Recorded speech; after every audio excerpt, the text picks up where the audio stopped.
What up, though, y'all? It's Chris, broadcasting to you from the D. We got to talk about Disney. They've underwent their, fourth wave of layoffs. And this is not funny business at all. I hate when people lose their jobs for things that have absolutely nothing to do with them. And what I mean by that is, when you have movies that keep bombing over and over and over and over and over because you can't be bothered to get the hint that the stuff you're selling, people aren't buying. Inevitably, when you are trying to cut corners to make up for these losses, you're going to end up having to lay off people that were in no way, shape, or form part of the decision-making process, who are just regular old folks working a 9-to-5 job to support their families. Disney, according to reports, has now laid off around 10,000 people since Bob Iger took over again. 3 years ago? This could have very much been avoided. I mean, think about this. Ever since Avengers Endgame, and that was 2019, Disney, along with Marvel, has released trash movie after trash movie after trash movie. It's gotten to the point to where what was the brand? Universal used to avoid them like the plague, avoid releasing anywhere near a Disney release because they would get annihilated at the box office. Now they don't care. They'll release it on the same day because they know they're gonna kill Disney. Disney's now getting beaten at their own game, which is a very weird thing to see. It's almost like being in the Twilight Zone. But how did we get here? Well, after Avengers Endgame, Kevin Feige, the boss over there at Marvel, he said that there was going to be a focus on female superheroes and that there would be more female superheroes than male superheroes. Now, at the time, we thought he was just talking silly, just saying silly stuff, because he very capably put together the MCU, now jokingly referred to as the MCU, but he very capably put together the MCU, and this just didn't make sense. It was like, he's not going to ruin what he spent 10 years building. Well, boy, were we wrong, because they strategically replaced the majority of the male characters with a female counterpart.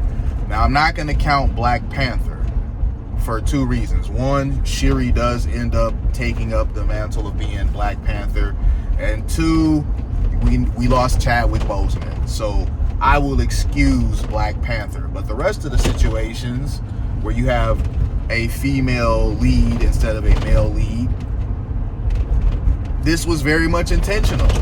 And here's a weird thing. They know very well what works. The amount of data that Disney and these movie studios at large have is amazing.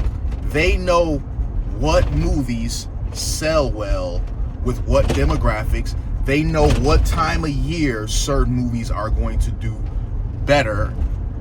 They know what age ranges certain people go for certain movies. I mean, the metadata they have, it's crazy. So it's not like they're just out here blind and making mistakes. No, they are intentionally creating products that they know the fan base is going to hate.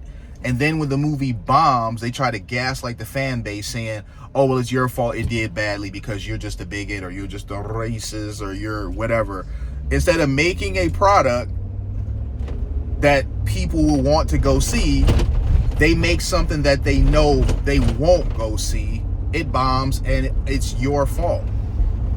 Listen, it's not on me to like your pizza. You need to make a pizza that I like. If your pizza sucks, your pizza sucks. You're not going to guilt trip me into thinking your pizza's delicious when your pizza's ass. But I digress.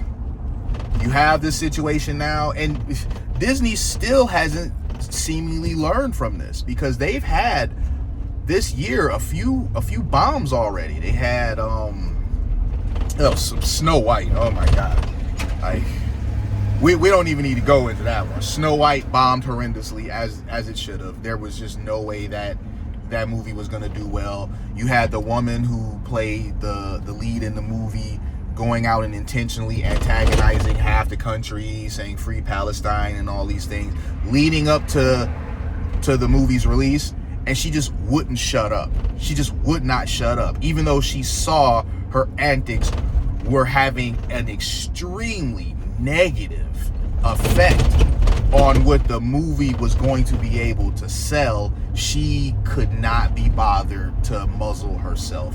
So that movie bombed. Captain America, it didn't really bomb, but I mean, it wasn't profitable, so I guess it is a bomb. It wasn't a colossal bomb, but yeah, it didn't work out for them.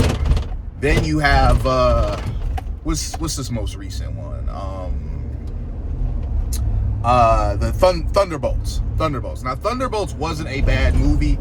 It just wasn't a particularly good movie either. It was female-led. I was expecting that it was going to be some feminist type trite with a Mary Sue main character. It wasn't. I was pleasantly surprised, but the movie wasn't great nonetheless, and it's also underperforming. So we've got like 3 movies this year already from Disney that have underperformed, and based on what we're seeing with the Fantastic Four movie, that's also gonna be a dud. From this one woman who went to go see one of the test screenings, and if you don't like spoilers, you can just skip the next 30 seconds or whatever, but apparently Sue Storm is going to team up with the female Silver Surfer in order to take down Galactus, and the other 3 men of the team are just kind of like there for no damn reason. So I mean, this is where we're at with Disney. They keep doing this stuff. They know their audience of predominantly white males hates this stuff, and they keep doing it. So when every movie that you release, damn near, they've had a couple wins. They had a win with Inside Out 2, because they went above and beyond to make sure Inside Out 2 wasn't woke. They also had a win with Deadpool 3, because Ryan Reynolds and company were hell-bent on making a movie they wanted to make without Disney's interference. Disney was smart enough to get out of its own way and let them make the movie they wanted. The movie did very well. So they have flashes of brilliance, and then they'll have to go and blow it and make a bunch of stupid stuff that they know their audience doesn't want. The male characters, they'll have them be background characters in their own damn movie. Ant-Man was a background character in his own damn movie. What was it? Doctor Strange 2. He wasn't a background character in his own movie, but he did feel kind of like a co-star in his own damn movie. There was no reason for America Chavez to have as big of a role as she did in that movie. I mean, honestly, there was no need for her to be in that movie at all. They could have done that dimension jumping plot line without her, but she's a lesbian woman, and they wanted to have that. She's a lesbian ethnic woman, so they check off 3. Lesbian ethnic woman. Yup. Anyway, they hit their 3 with that, and so that's why she was in the movie. They could have did that plot line without her, but no, gay and woman and ethnic. There you have it. She's in. Didn't South Park make fun of this, and it became a meme? Put a chick in it and make her gay and lame. Yeah, that was pretty accurate. To my understanding, there were some people over at Disney that didn't find that South Park episode to be very funny. They were upset about the fact that Disney didn't give them a heads up about it. And I mean, you only feel some sort of way about this because You couldn't refute what they were saying. I mean, they were hitting you where it hurts, and you really couldn't refute it in any way, shape, or form. So that's where we're at with Disney. And then, I would be remiss not to add this. The parks are unaffordable. All of the money that they're losing on the movies, it's like they're trying to extract it from the Disney parks by making them unaffordable now. To go to a Disney park, your average person has to start saving in January to afford to go in December. That's how ridiculous that it's gotten. So, not a fan of modern Disney. Haven't been a fan of modern Disney. The movies they make, I just don't trust what they producing. The shows they make, I don't trust what they're producing. If it's not feminist propaganda stuff, it's rainbow propaganda stuff. And even though this has blown up in their face, it has bombed over and over and over and over, they could not be bothered to do any changes about it. Bob Iger says that he is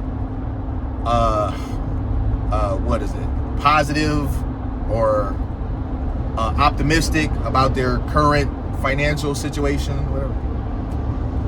That's what I expect him to say. I mean, he's never going to admit we have been fucking up and it's been on my watch and I should step down and let somebody more capable take over. He's never going to do that. But I'll leave it there, man. Let me know what you guys think.